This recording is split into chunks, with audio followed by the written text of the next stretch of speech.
तो एक Deepa dance bar बड़ा मशहूर था उस समय, तो उसमें ये जाता था और एक रात इसकी नजर एक डांसर थी तरन्नुम, 93 लाख रुपया एक नचनिया के ऊपर एक रात में उड़ाया। और आप हैरान होंगी, तरन्नुम उसके बाद सबसे रिच डांसर ऑफ मुंबई मानी जाने लग गई। जब ये खबरें आई तो अंजलि आप हैरान होंगी, बॉलीवुड में भी कुछ लोग कहूंगा उन्होंने भी उनको भी एकदम डर बैठ गया और उन्होंने भी अपने टेस्ट करवाए। और बहुत लोगों को पता है किन किन लोगों ने वो टेस्ट करवाए। It was very sensational. लेकिन उसके बाद जेल में ही इसकी डेथ हुई ड्यू टू मेनिंगाइटिस, जो बताया गया। आप जिस हिसाब से बता रहे हैं उस हिसाब से तो इसके पास पैसा तो काफी ज्यादा इकट्ठा हो गया भाई। जो आदमी बता ये पुलिस को भी सैलरी बेसिस पे उस टाइम पे रख रहा है, कर क्या रहा था उन पैसों का? 20,000 से 30,000 करोड़ का ये घोटाला बताया जाता है। अब भाई सब में बट रहा था, केक कटेगा तो सब में बटेगा, लेकिन मेजर शेयर तो इसी के पास रहना था। सरकार को राजस्व का नुकसान हो रहा था। तो ये आदमी पकड़ा कैसे गया, पुलिस की निगाह में कैसे आया? डी रूपा एक आईपीएस ऑफिसर है। डी रूपा ने अपनी रिपोर्ट दी। डी रूपा ने कहा कि भाई इसकी अय्याशियां अभी भी कम नहीं हुई है और वहां पे भी अपने पैसे का रुतबा दिखा रहा है, क्योंकि पैसा कितना था इसको खुद को नहीं मालूम था। आप ये सोचिए कि आपके पास कितना पैसा है, आपके बैंक अकाउंट में कितना पैसा है आपको पता है, जेब में कितना पैसा है पता है। लेकिन जब इससे क्वेश्चन हुआ, इन्वेस्टिगेशन हुई, तो इससे पूछा गया कितना पैसा है, तो इसके पास अमाउंट नहीं था। इसने कहा इतने बोरियों में भरा हुआ पैसा है। इसको इतना पता है कितनी बोरियां, कितना पैसा है नहीं पता था, कितनी बोरियों में पैसा है वो पता था। लगभग 30,000 करोड़ का घोटाला। और मैं जिसके बारे में बात कर रहा हूं उसका नाम है अब्दुल करीम तेलगी। आज मैं जिस व्यक्ति के बारे में बात करने वाला हूं वो वही व्यक्ति था जिसने इस देश का सबसे बड़ा घोटाला किया। लगभग 30,000 करोड़ का घोटाला। और मैं जिसके बारे में बात कर रहा हूं उसका नाम है अब्दुल करीम तेलगी। आप जिस व्यक्ति के बारे में बता रहे हैं जस्सी जी, उस आदमी ने शुरुआत कहाँ से की? वो आदमी था कहाँ का? कहाँ से उसने अपना नाम बिल्कुल सनसनीखेज खबर में दर्ज करवा लिया? थोड़ा सा पहले बताइए। अंजलि, अब्दुल करीम जो तेलगी था ये कर्नाटका में पैदा हुआ, बेलगावी में। शरीफा बी इसकी मदर का नाम है। शरीफा बी का बेटा था और साथ में किसका बेटा था? लाड साहब तेलगी का बेटा था। लाड साहब वो वाला लाड साहब नहीं, लाड साहब इसके फादर का नाम था, लाड साहब तेलगी। 1960s में ये पैदा हुआ और 7-8 भाई बहनों में ये सबसे ऊपर सबसे बड़ा भाई था। छोटी उम्र में जल्द ही इसके पिता की डेथ होगी, जो कि क्लास 4 था इंडियन रेलवेज में। लाड साहब जो थे क्लास 4 थे इंडियन रेलवेज में, उनकी डेथ हो जाती है और उसके बाद जो दारोमदार इनके कंधों पे आ जाता है घर का। और इसके लिए क्या करते हैं, ये नासिक रेलवे स्टेशन पर, कर्नाटका में भी, बेलगावी पे भी रेलगाड़ियों में घूम घूम कर या रेलवे स्टेशन पे ये फ्रूट्स एंड वेजिटेबल वेंडर बन जाते हैं, फ्रूट्स एंड वेजिटेबल्स बेचते हैं, लेकिन अपनी पढ़ाई जारी रखते हैं। और इंग्लिश मीडियम स्कूल में बेलगावी में इन्होंने पढ़ाई की, +2 किया वहाँ से, और उसके बाद इन्होंने बीकॉम भी बेलगावी कर्नाटका से ही किया। दोनों ही स्कूल और कॉलेज बहुत ज़बरदस्त हैं, आज भी उनका नाम है। मैं उनका नाम यहाँ पर इस पॉडकास्ट में नहीं लूँगा, बिकॉज ये एक पर्सन की कहानी पे किसी इंस्टीट्यूशन को बदनाम नहीं किया जा सकता। बिल्कुल। उसके बाद यही व्यक्ति जब इसने देखा पढ़ाई करने के बाद, जैसा कि 80s में होता था, 1983-84 में जब इसने ग्रेजुएशन कर लिया, आपको पता है भारत के अनएम्प्लॉयमेंट का स्टेटस, अनएम्प्लॉयमेंट का रेट तब भी कैसा था और आज भी कैसा है, कुछ कहने की ज़रूरत है ही नहीं। तो इसने उस समय के जो कर्नाटका केरला के लोग ज़्यादातर थे वो सऊदी अरेबिया की तरफ रुख करते थे, सऊदी अरेबिया की तरफ रुख किया और सऊदी अरेबिया में कुछ साल इसने काम किया और वापस जब ये इंडिया आया तो इसने शुरुआत की अपने साम्राज्य की। साम्राज्य की बात हो रही है, अमूमन जो हमारी हिस्ट्री पास हो गई है वहाँ पे राजा महाराजाओं के टाइम पे जब ये सारी चीज़ें होती थी हम तब साम्राज्य का नाम लेते थे। अब्दुल करीम ने ऐसा काम क्या किया था और कहाँ से उसकी शुरुआत हुई थी कि उसको नाम साम्राज्य का दे दिया गया? जब ये भारत आया वापस सऊदी अरेबिया से तो इसने अपना काउंटरफिटिंग करियर स्टार्ट किया। काउंटरफिटिंग करियर इसने किस चीज़ से स्टार्ट किया? इसने यहाँ से रिसोर्सेज, ह्यूमन रिसोर्सेज एक्सपोर्ट का काम शुरू किया। लेबर एक्सपोर्ट करता था यहाँ से Saudi Arabia and other Arabian countries को। और उसमें क्या होता था, कई लोगों के पासपोर्ट्स जो थे वो नकली बनाने, फोर्ज करने, जिसमें ईसीआर स्टैंप नहीं होनी, इमिग्रेशन चेक रिक्वायर्ड वाली स्टैंप होनी, उसको भी विदाउट इमिग्रेशन चेक ये भेज सकता था। इतना उस समय भी ये ताकतवर था। पासपोर्ट्स में फोर्जिंग तो और भी बहुत डॉक्यूमेंट्स में इसने फोर्जिंग की। और एक ऐसा समय आया जब इसको गिरफ्तार कर लिया गया, मुंबई पुलिस द्वारा किसी केस में गिरफ्तार किया गया। और वही इसका टर्निंग पॉइंट था जिसने कि साम्राज्य की शुरुआत कर दी। जेल में जाकर इसको लाइक माइंडेड पीपल मिले जो कि बहुत पुराने खिलाड़ी थे। वहाँ इसको जाके पता चला कि क्या क्या और किया जा सकता है। और जब ये वापस आया तो इसने फिर शुरुआत की स्टैम्प पेपर बेचने की। और स्टैम्प पेपर के लिए 1994 में इसने सबसे पहले स्टैम्प पेपर बेचने के लिए लाइसेंस लिया सरकार से। इसमें जिक्र किया आपने स्टैम्प पेपर का, हमारे ऑडियंस को बताइए एग्जैक्टली स्टैम्प पेपर होता क्या है? स्टैम्प पेपर क्या होता है? आप कोई एग्रीमेंट करती हैं, कोई एफिडेविट आपने देखे होंगे, कोई रजिस्ट्री आपने देखी होगी, प्लॉट की रजिस्ट्री, वो बिल्कुल। सब किस चीज के ऊपर होती है? वो किसी न किसी स्टैम्प पेपर पे होती है। Stamp paper is what is exactly it is stamp paper. Stamp paper एक फीस है जो कि सरकार को दी जाती है। आपने देखा होगा कि इतने बड़े कागज होते हैं, उसके ऊपर बने होते हैं, तस्वीरें लगी होती हैं, जी। 500, 50, 100। अब तो खैर इसके बाद काफ़ी चेंजेस आ गए। अब तो ऐसा ई स्टैम्प पेपर पे आ चुका है, वो वाली कहानी नहीं रही। लेकिन अगर कोई पुरानी रजिस्ट्री आप अपने घर में भी देखेंगी तो ऐसा ही आपको देखने को मिलेगा। तो इसको, ये जो स्टैम्प पेपर्स थे, इसको ये जानकारी मिल गई, इसको पता चल गया दैट स्टैम्प पेपर्स कहाँ पे बनते हैं? नासिक में बनते हैं। प्रिंटिंग प्रेस कहाँ है? नासिक में। और नासिक में इसका होल्ड वैसे ही अच्छा था क्योंकि वहाँ पर इसने अपनी सब्जियां और फल फ्रूट बेचे हुए थे। नासिक में सिक्योरिटी प्रेस है, जहाँ पर, जिसको कहते हैं टकसाल है। टकसाल क्या होती है? जहाँ पर नोट छपते हैं। तो ऐसे ही जहाँ पर स्टैम्प पेपर्स छपते थे वहाँ पर इसने अपनी पकड़ मजबूत की। तो साहब ऐसा कैसे हो सकता है? फिर इसने किया क्या? इसको ये पता था कि डिमांड ज़्यादा है, सप्लाई हमेशा से कम रही है। उसी चीज़ का इसने फ़ायदा उठाया। जो मशीनें ऑब्सलीट हो जाती थी,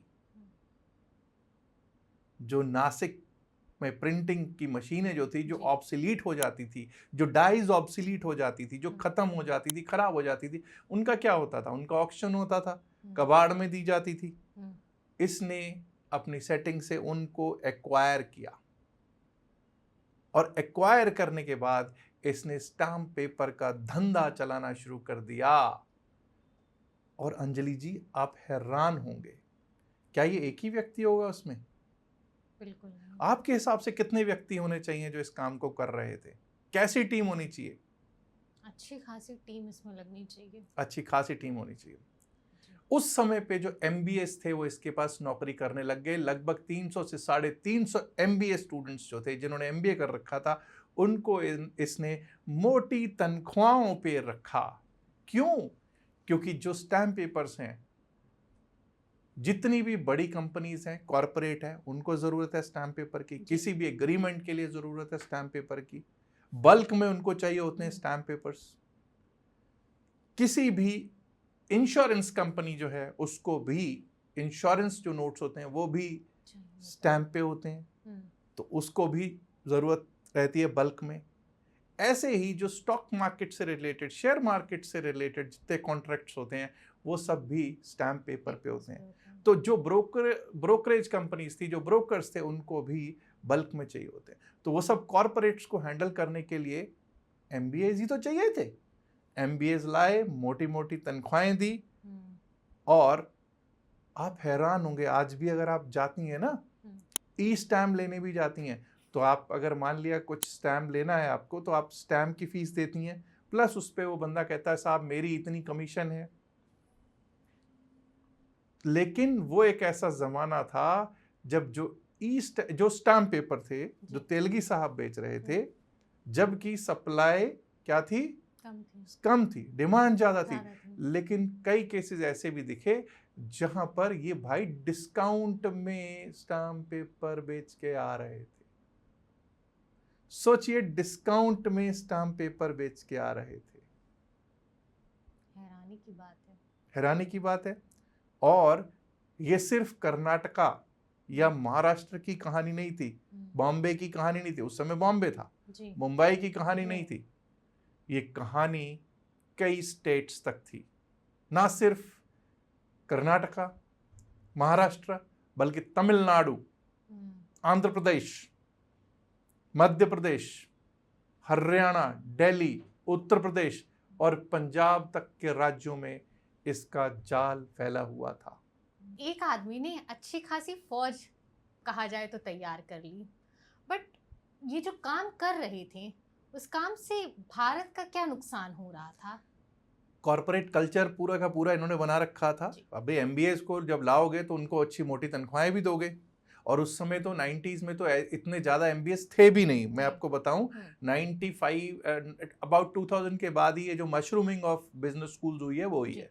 तो मोटी तनख्वाहें थी उनकी, और रिस्पेक्ट दी जाती थी। अगर कोई MBA वाला होता था उसको रिस्पेक्ट दी जाती थी।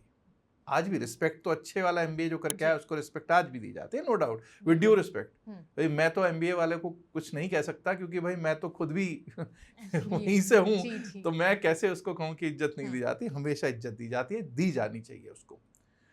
तो आपने जैसे कहा कि कैसे इसने किया और इसका क्या नुकसान हुआ, मैंने आपको स्टार्टिंग में क्या बताया, जो स्टैम्प पेपर है that is basically what is that, that is the fees that the government earns. आप रजिस्ट्री कराने जाते हो, लेट्स से वो फीस रख लेती है कि 10% एक सर्कल रेट होता है। कोई आपने फ्लैट लेना है, कोई आपने जमीन लेनी है, तो लेट्स से 1 करोड़ का कोई फ्लैट है, तो आप जब उसको रजिस्ट्री कराने जाते हो तो let's suppose 10% is the charge, तो वो 1 करोड़ के ऊपर 10% यानी 10 लाख रुपए के स्टैम्प पेपर्स एक तरह से आपने ड्यूटी पे की है। 10 लाख रुपया सरकार के खाते में जाना है वो। लेकिन अब जब ऐसे पेपर्स चल रहे थे तो वो कहाँ जा रहे थे? क्या वो सरकार के खाते में जा रहे थे? बिल्कुल नहीं, सरकार के खाते में तो गया नहीं। तो राजस्व का क्या हुआ?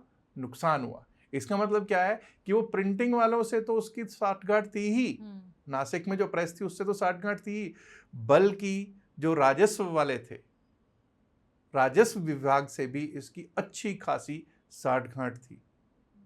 क्या पुलिस वालों से नहीं होगी? बिल्कुल होनी ही चाहिए। जी हाँ, पुलिस वालों से भी इसकी जबरदस्त साठगांठ थी। आगे चल के आपको बताऊंगा कैसे पता चला कि उनसे साठगांठ थी। और पुलिस वालों का अगर मान लिया कोई भी बंदा, कोई भी अफसर इसको फोन करता था कि हाँ भाई तुम्हारा ये है, तो कहता था कोई बात नहीं, तुम अपना बोलो कितना, बोलता था इतना, तो बोलता था साहब एक बार नहीं, हर महीने तुमको तुम्हारी तनख्वाह मिल जाएगी। Those policemen, those police officers were paid salary from his account. उनको सैलरी के तौर पे रखा हुआ था इसने।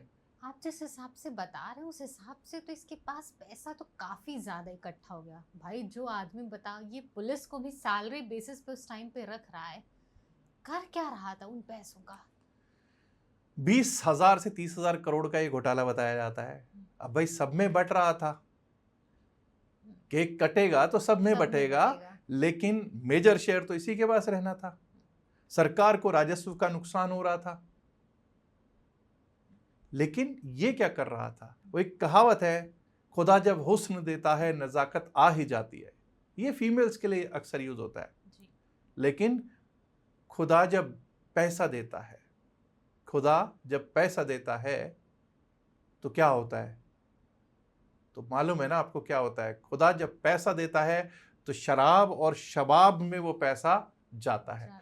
तो ये जो साहब थे, ये दीपा बार, आजकल तो डांस बार्स मेरे ख्याल मुंबई में नहीं चल रहे हैं, उस समय पे डांस बार्स चलते थे मुंबई में। तो एक दीपा डांस बार बड़ा मशहूर है, था उस समय। तो उसमें ये जाता था और एक रात इसकी नज़र एक डांसर थी तरन्नुम, उस डांसर खूबसूरत रही होगी, इसकी नज़र पड़ी और इसने उस रात उस फीमेल के ऊपर आप सोच नहीं सकते कि कितने पैसे उड़ाए होंगे। 93 लाख्स 93 लाख रुपया एक नचनिया के ऊपर एक रात में उड़ाया। और आप हैरान होंगी, तरन्नुम उसके बाद सबसे रिच डांसर ऑफ मुंबई मानी जाने लग गई। 93 लाख एक रात में आ गए भाई उसके पास। और उस समय जो उस डांस बार का जो मालिक था वो भी वहीं खड़ा था कि भाई क्या हो रहा है, उसने भी कभी ऐसा सीन नहीं देखा था। तो जब पैसा आता है, तो जब मैंने कहा ना, खुदा जब हुस्न देता है नज़ाकत आ ही जाती है, लेकिन खुदा जब पैसा भी अथा देता है तो बर्बादी कैसे होती है, इस तरह से बर्बादी भी हो ही जाती है। जब उन्होंने इतने पैसों के साथ शबाब शराब दोनों के साथ अपनी चीज़ें इतनी बिगाड़ ली, तो ये आदमी पकड़ा कैसे गया, पुलिस की निगाह में कैसे आया? बिगाड़ थोड़ी ली इसने, एंजॉय किया जिंदगी को, एंजॉय किया जिंदगी को, इसने जिंदगी को एंजॉय किया। देखिए पैसा हर कोई नहीं संभाल सकता। मैं बिल्कुल। स्टॉक मार्केट में हूँ, मैं अक्सर लोगों से जब बात करता हूँ, चर्चा करता हूँ, तो मैं कहता हूँ it is easy to make money. कई लोग आपने लोग कहेंगे नहीं नहीं क्या बात कर रहा है यार, इतना आसान होता पैसा बनाना, तो it is easy to make money but it's very difficult कि आप उसको संभाल पाएं। पैसा संभालना बड़ा मुश्किल होता है, पैसा संभालना बहुत मुश्किल होता है। जिन रास्तों से पैसा आता है उन्हीं रास्तों से चला भी जाता है। तो इसीलिए कहते हैं कि भाई हेरा फेरी मत करो, ईमानदारी से पैसा बनाओ। बेईमानी से बनाओगे तो निकल भी वैसे ही जाता है। तो अब आपने पूछा ये पकड़ा कैसे गया जी। बेंगलुरु जिसको आज की डेट में कहते हैं, कर्नाटका का कैपिटल, वहां पर पुलिस को एक खबर मिली, मिली कि भाई कुछ ऐसा हो रहा है। और 2-3 व्यक्तियों को उन्होंने राउंड अप किया, पकड़ा। कैसे पकड़ा? एक ट्रक रोका गया, ट्रक में रोक कर पकड़ा गया। तो उसमें से क्या मिला? उसमें से मिले स्टैम्प पेपर्स। अब पुलिस वाले भी देखें कि भाई इसमें क्या नकली है, कुछ नहीं है, स्टैम्प पेपर्स हैं, स्टैम्प पेपर तो असली है, स्टैम्प पेपर में क्या दिक्कत है? तो जब स्टैम्प पेपर में दिक्कत नहीं है, लेकिन खुलते खुलते परतें खुली तो पता चला कि वो सारे के सारे स्टैम्प पेपर्स जो उस ट्रक में भरे हुए थे वो क्या थे? नकली थे। बैंगलोर पुलिस ने बिल्कुल नॉर्मल केस की तरह इसको लिया और उसके बाद 2 से 4, 4 से 6, लगभग 12-15 लोग का गिरोह इसको बना के उसने पेश कर दिया कि 12 से 15 लोग हैं। उसमें ही अब्दुल करीम तेलगी का भी नाम आया जो कि फरार हो गया। और सब पकड़ में आ गए लेकिन ये फरार हो गया। अब जब फरार हो गया ये, तो लोगों को हुआ यार ये फरार हो गया, इसके ऊपर दबिश पड़नी शुरू हुई। तो फिर कहीं पता चला कि ये अजमेर शरीफ दरगाह पे जियारत करने दरगाह पे जा रहा है। इसको बेंगलोर पुलिस ने अजमेर शरीफ से उठाया, अजमेर से उठाया गया, अजमेर से उठाया। और उसके बाद जब इसको पुलिस लेके आई कोर्ट में, बिल्कुल मुस्कुराता हुआ, हंसता हुआ चेहरा, हंसता हुआ नूरानी चेहरा, ऐसे ऐसे चल रहा था कि कुछ हुआ ही नहीं है, कोई दिक्कत ही नहीं है। और उसके बाद इसको कुछ दिन पुलिस कस्टडी के बाद, जहाँ पे इसने पैसा चलाया होगा अपने टाइम से, क्योंकि भाई उस समय रुतबा पूरा था, उसके बाद पता चला कि जुडिशियल कस्टडी यानी कि जेल इसको भेज दिया गया। 90 दिन में चार्जशीट फाइल हो गई। बट हुआ ये कि उसके बाद एक एसआईटी बनी। एसआईटी ने काफ़ी कुछ अंदर तक जब गई तो पता चला कि भाई ये तो इतना बड़ा घोटाला है कि आप सोच भी नहीं सकते। और जब ये जेल में था बंदा, इसने वहां अपने पैसे का पूरा फुल यूज लिया, पूरा इस्तेमाल किया। खैर उस पर भी चर्चा आगे आगे करूंगा कि भाई एक आईपीएस ऑफिसर ने क्या रिपोर्ट बनाई इसकी जेल में रहने की। एंड देन जब परतें खुली तो इसका नार्को एनालिसिस करवाया, पुलिस ने इसका नार्को एनालिसिस करवाया। नार्को एनालिसिस आप समझती हैं? नार्को एनालिसिस में आपको कुछ डोज दे दी जाती है और उसके बाद उसका लीक हो गया था, narco analysis rather I would say. तो उसके बाद लेटाया जाता है, तो जो डॉक्टर होता है या स्पेशलिस्ट होता है वो उससे क्वेश्चंस पूछता है। उसमें क्या होता है कि ना आपको बेहोश सा किया जाता है, होश आपका थोड़ा अनकॉन्शियस सा हो जाते हो आप, सबकॉन्शियस अनकॉन्शियस कुछ भी कह सकते हैं, लेकिन आपसे क्वेश्चन किए जाते हैं तो आप कोशिश करते हो बताने की। लेकिन ये इतना शातिर था, इसने जवाब दिए, और जब जवाब दिए तो उसमें कई राजनेताओं के नाम आए, उस समय के टॉप पॉलिटिशियंस के टॉप ऑफिसर्स के नाम इसने उसमें बोले, और वो लीक भी हुआ। और शायद वो आपको कहीं ना कहीं यूट्यूब पे, मुझे नहीं पता, मैंने देखा नहीं है, हो सकता है कि आज की डेट में भी वो यूट्यूब पे कहीं ना कहीं पड़ा हो। लेकिन जब 2-4-5 दिन बाद उसी एसआईटी के चीफ ने इसको इंटेरोगेट किया तो इसने कहा कि साहब जब आपने वो करवाया था तो मुझे पता है, आज भी मुझे याद है कि आपने मेरे से क्या क्या क्वेश्चंस पूछे थे और मैंने उसके क्या क्या आंसर्स दिए थे। हैरान हुए। खैर, सुप्रीम कोर्ट या इवन कोर्ट्स ऑफ जस्टिस जो हैं उसको कोई मान्यता नहीं देते, जो मेरे को पता चला है कि उन सब चीज़ों को मान्यता कोर्ट्स में नहीं है, तो उसको भी शायद नहीं दी होंगी, लेकिन उसमें काफ़ी नाम आए थे। जिक्र यहाँ अगर यहाँ तक की हो ही गया है, नेताओं के नाम आए थे, कौन कौन से नेता शामिल थे? कौन कौन से नेता शामिल थे? नेता ही नहीं, उसमें पुलिस वाले भी शामिल थे, बिल्कुल। सफ़ेद पोश ही नहीं, उसमें खाकी भी शामिल थी। और अब मैं नाम ऐसे क्यों ले लूंगा, इसलिए नहीं क्योंकि उसकी इन्वेस्टिगेशन में आगे कुछ हुआ नहीं, लेकिन हाँ, एक स्टेट के डेप्यूटी सीएम का नाम आया, बहुत बड़े बड़े नाम आए, और कई डीआईजी आईजी लेवल के लोग जो थे, इवन डीजी लेवल के लोग जो थे, पुलिस के, खाकी के, उनके नाम भी उसने लिए। अब मैं उनका नाम इसलिए नहीं ले रहा हूं क्योंकि because they were never a part of investigation, उनके खिलाफ कोई एफआईआर नहीं दर्ज हुई, उनको कभी भी, आई डोंट थिंक उनको पार्ट ऑफ इन्वेस्टिगेशन भी कभी बनाया गया हो। देखिए, पहली बात तो ये समझ लीजिए कि काफ़ी समय ये केस चला और साइंटिफिक इन्वेस्टिगेशन हुई। इसको एक केस में 30 साल की सज़ा हुई, एक केस में 13 साल की सज़ा हुई, एक केस में 1000 करोड़ रुपए का वो था, इसको जुर्माना था, 202 करोड़ का एक केस में इसको जुर्माना लगा, और इनकम टैक्स वालों ने भी 100 करोड़ से ऊपर का इसको नोटिस दे दिया।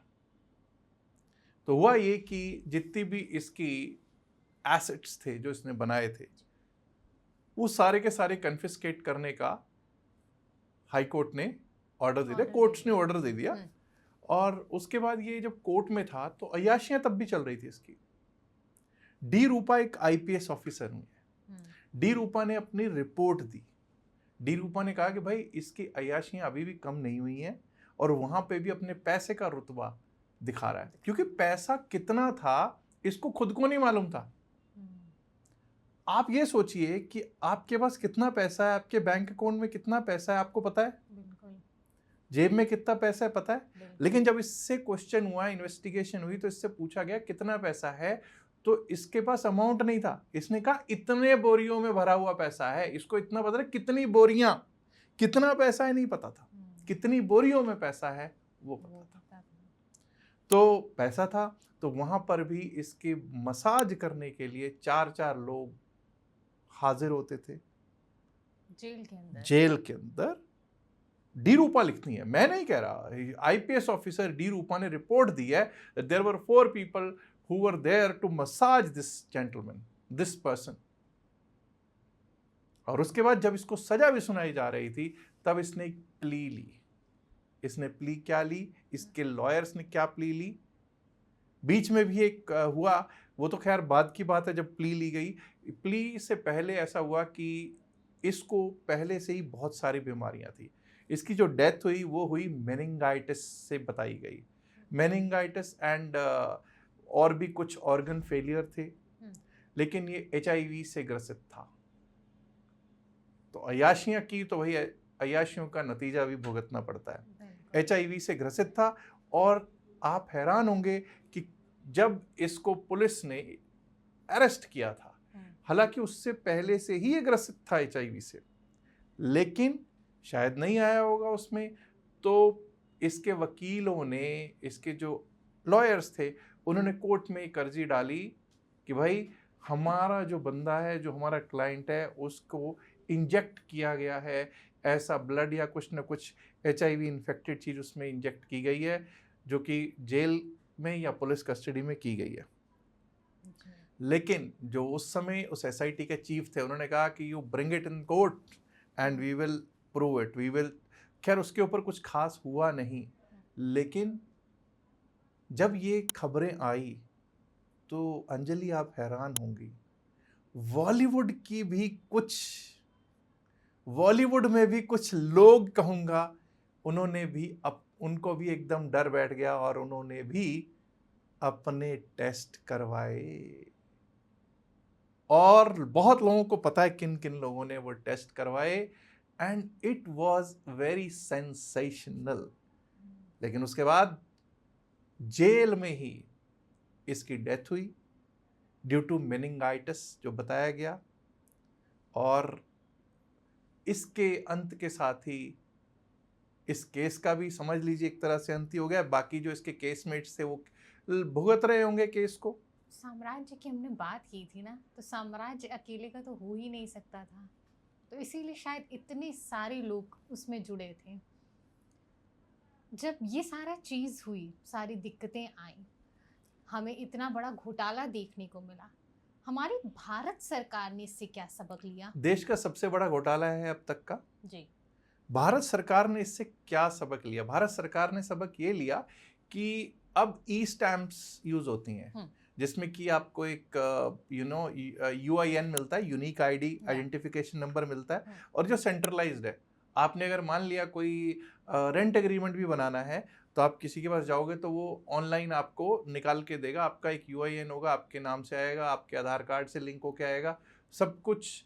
अब इतना सिस्टम स्मूथ लाइन कर दिया है कि कहीं कोई प्रिंटिंग नहीं करनी, कहीं पर वो कागज प्रिंट करवा के उसके पैसे दे रहे हो, वो नहीं। अब आप पेमेंट करो, फी पे करो, आपका ई-स्टैम्प आ जाएगा, आप उस पर काम कर लो, which has like this, it is because of this. ये अंग्रेजों के ज़माने का टाइम से चला आ रहा था।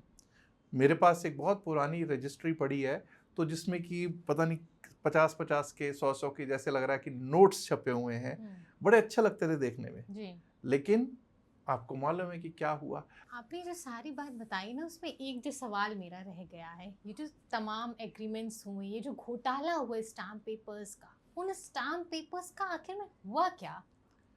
आप ये पूछना चाह रही हैं कि जो स्टैम्प पेपर पे जिसने भी वो स्टैम्प लिया होगा, खरीदा होगा, रजिस्ट्री की होगी, एग्रीमेंट किया होगा, उन एग्रीमेंट्स का क्या हुआ?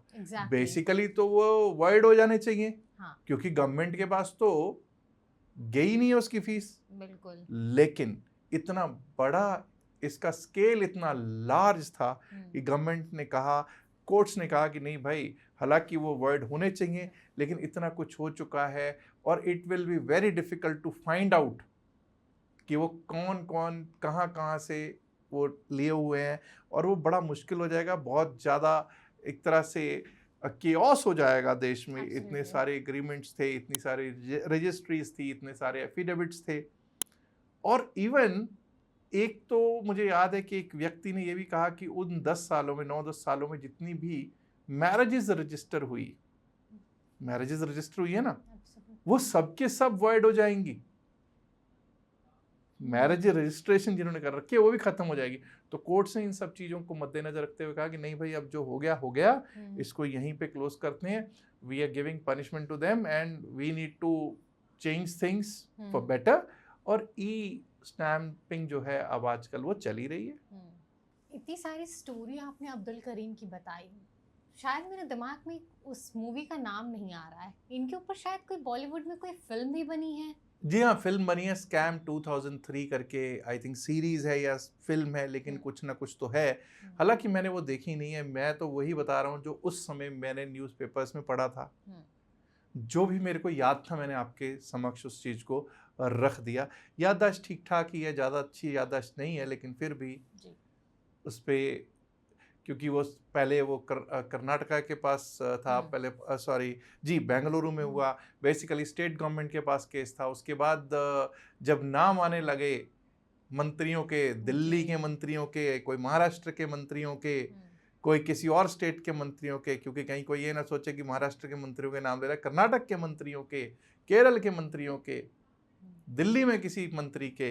तो उसके बाद वो सीबीआई के पास पहुंच गया, और सीबीआई तो उस ज़माने में, उसके बाद आई थिंक 2013-14 में सुप्रीम कोर्ट ने भी कहा कि CBI is a caged parrot, एक ऐसा तोता है जो पिंजरे में बंद है और जो अपने मास्टर की वॉइस बोलता है। तो मतलब ऐसा नहीं है कि सीबीआई, कई लोग कहते हैं कि नहीं नहीं सीबीआई के पास अगर जांच चलेगी तो वो तो बिल्कुल दूध का दूध पानी का पानी निकाल लेते हैं, वो बिल्कुल सत्य निकालते होंगे, लेकिन ये नहीं है कि सीबीआई भी डाउट से परे है। सीबीआई के कई केसेस हैं जिन पे डाउट हुए हैं, और सीबीआई जब केज्ड पैरट है, मास्टर्स वॉइस है, तो वो जो सरकार बोलती है वैसा ही करना पड़ता होगा, मजबूरी होगी। ठीक है, वो कहते हैं उनकी भी मजबूरी होगी, वरना यूं ही कोई बेवफा नहीं होता। तो हो सकता है कि भाई सरकार से बेवफाई करनी जरा मुश्किल पड़ जाती है, देश से भला ही बेवफाई कर लो, कहते हैं सरकार से बेवफाई करना मुश्किल हो जाता है। जसी जी, बहुत ज़्यादा अच्छा लगा मुझे ये एपिसोड आपके साथ करके, अपने शो पर आपको बुला के इतनी बेहतरीन जानकारी आपने हमें दी, इतना इलाबरेट करके, इतने सिंपल वर्ड्स में आपने इस पूरे केस को हमें समझा दिया। मुझे भी समझ में आया, उम्मीद करती हूँ मेरे ऑडियंस को भी पसंद आया होगा। सबसे पहले तो आपका धन्यवाद कर देती हूँ। धन्यवाद आपका, जो आपने मुझे बुलाया, इस लायक समझा, आपने आपके साथ बैठाया। आपका चैनल दिन दुगनी रात चौगनी तरक्की करे, यही मैं चाहता हूँ। और I wish all the very best to all your viewers also, और thanks to all your viewers जिन्होंने मेरा ये पॉडकास्ट, जिन्होंने आपको कहा होगा कि भाई बुलाओ, कुछ ऐसा टॉपिक रखा, तो आपको जब भी कभी ज़रूरत हो तो आप, I am always available for you. Thank you very much. Thank you to all your viewers also. Thank you. शुक्रिया। Thank you so much sir. आपको ये एपिसोड अगर पसंद आया होगा तो प्लीज़ इसको लाइक, शेयर, सब्सक्राइब और अपने कमेंट्स मेरे लिए भी और जसी जी के लिए भी ज़रूर शेयर करिएगा। और किसी और रोचक केस पे अगर आपको बात करनी है तो कमेंट्स में प्लीज़ आप हमें वो चीज़ सजेस्ट करिएगा। नेक्स्ट एपिसोड में हम जसी जी को फिर से बुलाने की कोशिश करेंगे और उन केसेस पे डिस्कशन करेंगे। Till then, stay tuned with us. Thank you so much. शुक्रिया।